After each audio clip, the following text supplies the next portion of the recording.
সহ্য হয় কোনো লাভ নাই প্রতিক্রে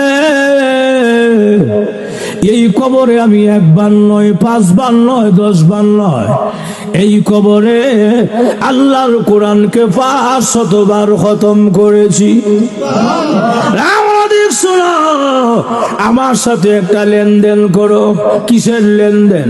প্রতিক্রে তোমার সুবহানাল্লাহ, আমার তেলাওয়াত শুনে যে সুবহানাল্লাহ বলেছো, তোমার সুবহানাল্লাহ আমাকে দিয়ে দাও, এর বিনিময়ে আমার 500 বার কোরআন খতম তুমি নিয়ে যাও। কেন? এই কবর জগতে আমি 500 বার নয়, 500 লাখ নয়, কোটি নয়, কিয়ামত পর্যন্ত যদি আমি আল্লাহর কোরআনকে খতম করি, আল্লাহর কসম সামান্য পরিমাণ নেকি হবে না। অনেক আল্লাহওয়ালারা কবরে গিয়া তেলাওয়াত করে, কবরে গিয়া নামাজ পড়ে, কিন্তু সওয়াব নাই।